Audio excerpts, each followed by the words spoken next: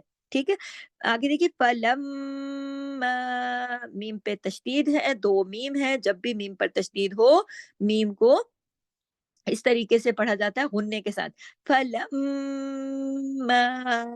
کیونکہ اس کے اوپر دیکھیں تشدید ہے اور دو غنہ ڈبل ہو جائے گا. میم میں تو غنہ ہے نا میم کی آواز میں، پھر اوپر مد ہے، اس لیے ہم نے اس کو کھینچا، غنہ بھی کیا اور پھر اس کے بعد ہم نے اوپر والی مد بھی پڑھی. ضاعت، ضاد موٹا پڑھا جائے گا، کھینچ کے پڑھا جائے گا، اوپر مد ہے.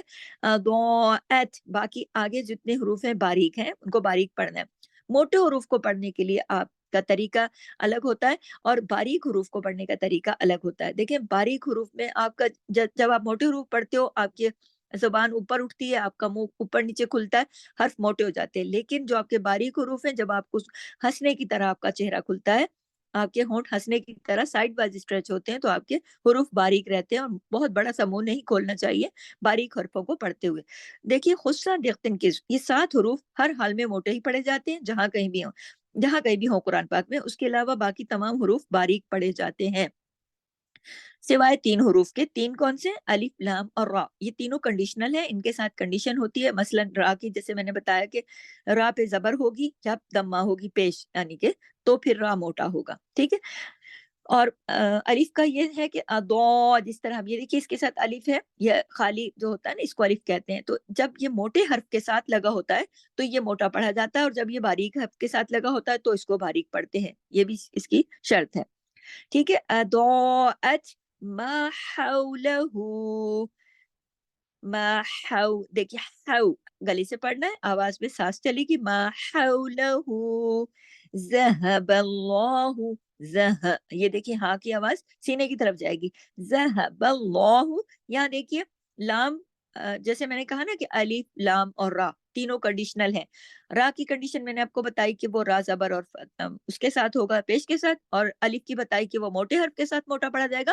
اور لام کی کنڈیشن یہ ہے کہ لام جب اللہ کے نام میں آئے گا، جیسے اللہ، اور اس سے پہلے والے حرف پر زبر ہوگی، جیسا کہ ذہب اللہ، با پہ زبر ہے نا، تو اس اللہ کے نام میں یہ اسم جلالہ کہلاتا ہے. جو لام ہے ہم اس کو کیا کریں گے؟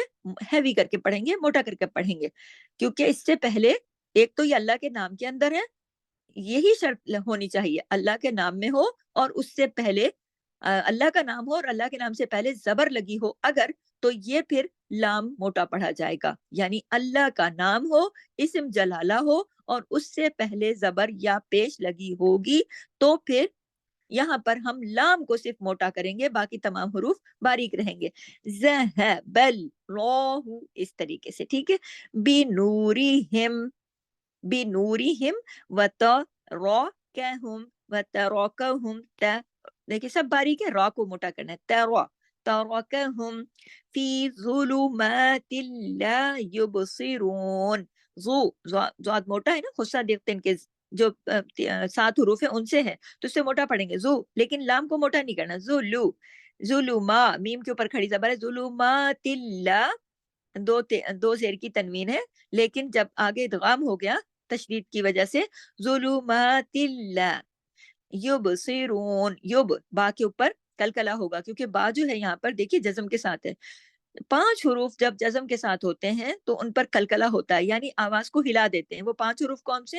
ان کی ایک ٹرم ہے کتب جدن، کتب جد، یعنی قاف، طا، با، جیم اور دال. یہ 5 حروف ایسے ہیں کہ جب بھی یہ جزم کے ساتھ ہوں گے تو ان کو ہلا کے پڑھا جائے گا، اس کو کہتے ہیں کلکلا کرنا. پھر دیکھیے سواد آگے دیکھیے سواد موٹا پڑھا جائے گا، اور میم جو ہے میم پہ تشدید ہے، میم پہ تشدید ہے اور 2 پیش کی تنوین بھی ہے. تو من پڑھنا چاہیے نا، لیکن من میں آخر نون کی آواز آ رہی ہے، تو یہاں اقلاب کا قاعدہ بھی لگ رہا ہے. جب نون ساکن کی آواز آتی ہے اور اس کے فوراً بعد با آ جائے، نون ساکن کے بعد آواز آئے یا پھر خود نون ساکن موجود ہو، تو یعنی تنوین یا نون ساکن کے فوراً بعد اگر با آ جائے، جیسے اس میں بکمن آئے نا، تو نون نون نہیں رہتا، نون کی آواز نون کی آواز نہیں رہتی، بلکہ وہ میم کی آواز میں بدل جاتی ہے، اس کو کہتے ہیں اقلاب کا قاعدہ۔ تو یہاں اقلاب کا قاعدہ لگ رہا ہے، تو سواد کو موٹا پڑھیں گے، پھر میم پہ اچھا خاصا غنہ کریں گے، کیوں؟ کیونکہ میم کی صفت ہے غنہ۔ تو یہاں دو میم ہے، کیسے پتا ہے؟ تشدید لگی ہوئی ہے، تشدید کیا بتا رہی ہے؟ دو میم ہے، تو غنہ کون سا ہوگا؟ بڑا۔ غنہ کا نام کیا ہے؟ اکمل۔ سم مم، اب من نہیں، سم مم، سم مم، مم، ٹھیک ہے؟ پھر آگے بک من، بک من، ادھر غنہ نہیں ہوگا، اظہار ہوگا، اس کو کہتے ہیں اظہار حلقی، کیونکہ آگے آئین آ گیا، آئین ہے حرف حلقی، بک من، بک من، پورا اظہار کے ساتھ۔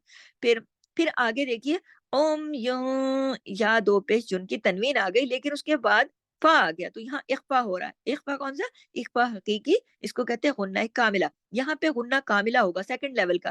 سم، پیچھے ہم نے بڑا غنہ کیا، سم، یعنی آواز کو دیر تک ناک میں چھپایا، زیادہ دیر تک۔ اب یہاں پہ ہم نے اوم یون، ادھر بھی چھپایا ناک میں آواز کو، یون کے اوپر ہم نے غنہ کیا، نون ساکن کی آواز آ رہی نا، اوم یون، تو ہم نے اظہار نہیں کیا، یون نہیں کیا، ہم نے کہا تھوڑی سی آواز کو ہم ناک میں لے گئے، اوم یون یون، اس طریقے سے، اور تھوڑا غنہ بھی چھوٹا کر دیا، اوم یون فہم، فہم، میم ساکن کے بعد لا ہے، اظہار کیا ہم نے، اظہار حل کی، فہم لا یرجعون، را موٹا، یرجعون، عین کو گلے سے پڑھا جائے گا، را خود ساکن ہے لیکن اس سے پہلے زبر ہے، اس کا اثر جو اس زبر پہ پڑتا ہے تو را موٹا ہو جاتا ہے، یرجعون۔ یہاں پر ہماری آیت نمبر 18 یعنی 18 کمپلیٹ ہوتی ہے۔ سبحانک اللہم و بحمدک، نشہد ان لا الہ الا انت، نستغفرک و نتوب الیک۔ السلام علیکم ورحمۃ اللہ۔